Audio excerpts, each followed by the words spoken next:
An Abi Hurairah radhiyallahu anhu qala anna Rasulullah sallallahu alaihi wasallam laysa shadidu bisur'ati innama syadidu alladhi yamliku nafsahu indal khadab, muttafaqun alaih. Kemudian tak ada tambahan, wasur'atu bidhammi sadi wa fathir ra'i wa aslu indal arabi may yasra'un nasa katsiran. Dari Abu Hurairah radhiyallahu anhu bahwa Rasulullah sallallahu alaihi wasallam bersabda, orang yang kuat itu bukanlah orang yang pandai berkelahi atau bergulat. Orang yang kuat adalah orang yang dapat menguasai dirinya ketika sedang marah, muttafaqun alaih. As-sur'ah dengan ditambahkan shad dan fathah ra menurut asalnya menurut bangsa Arab adalah orang yang sering berkelahi dengan orang lain, ya. Jadi as-sur'ah itu adalah orang yang senang gelut, senang padu, ya. Apa faedah berhati ini jamaah sekalian rahmati Allah Subhanahu wa taala? Taghyirul Islamu li mafhumil quwwah. Islam merubah pemahaman tentang kekuatan di masa jahiliyah menjadi akhlak yang baik.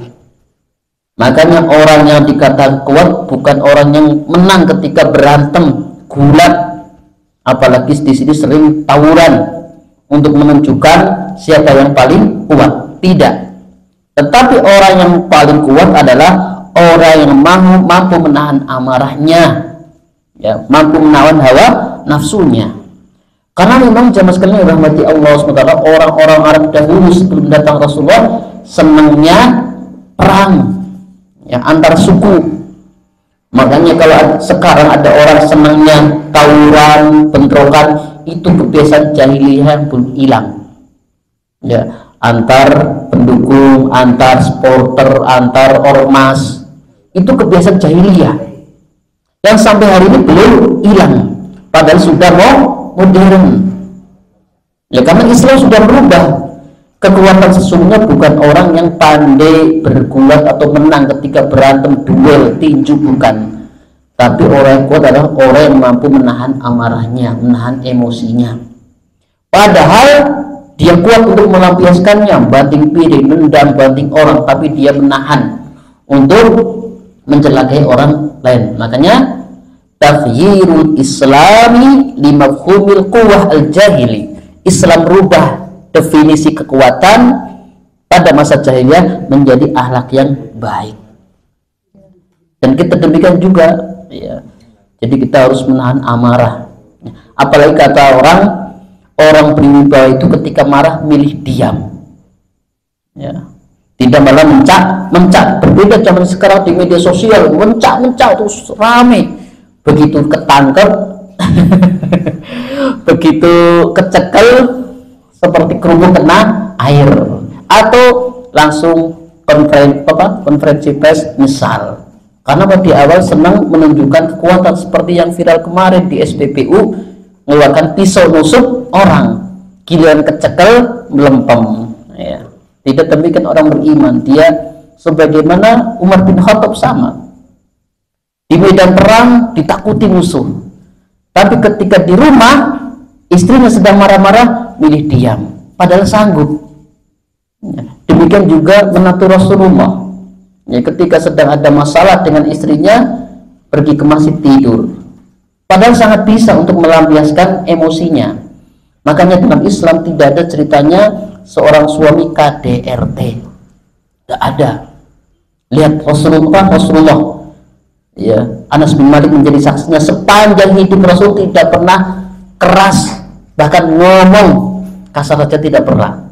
Lihat Umar bin Khattab, pada sangat bisa, jin saja minggir, tapi di hadapan istrinya milih diam. Itulah hakikat kekuatan dalam Islam.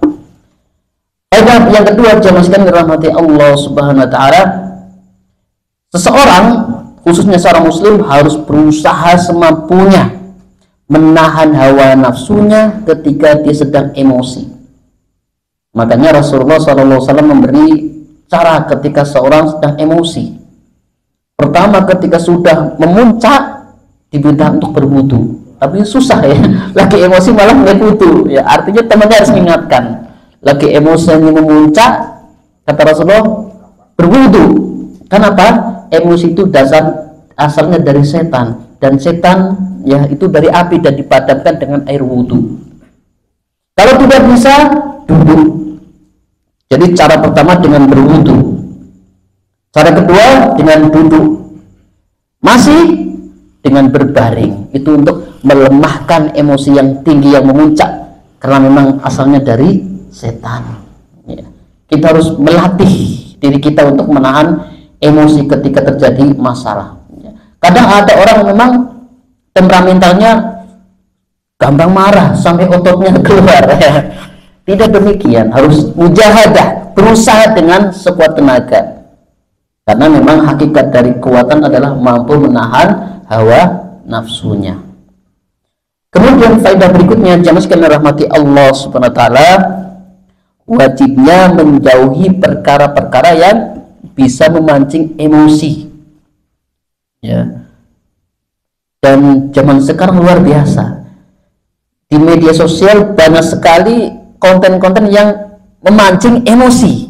Nah, kita ikutin komentar emosi tidak ya. Zaman sekarang luar biasa, konten-konten kreator yang senangnya mancing kemarahan, apalagi nanti di bulan puasa. Siap enggak ya yang dengan konten kreator di media sosial itu bisa merusak puasa kita. Kita bisa tidak menahan untuk tidak berkomentar yang isinya ghibah, fitnah. Itu mengurangi puasa kita, jemaah sekalian ya. Kita siap-siap di bulan Ramadan, tahan ketika membaca berita di media sosial, hati-hati dari mencaci maki, dari menghibah, dari memfitnah ya. Tahan dulu ya, jangan sampai musproh di bulan Ramadan hanya karena handphone barang yang kecil ini ya. Jadi kita harus menahan diri dari tersulut emosinya dari media sosial, karena puasa itu tidak sekedar menahan makan dan minum, tapi hatinya juga puasa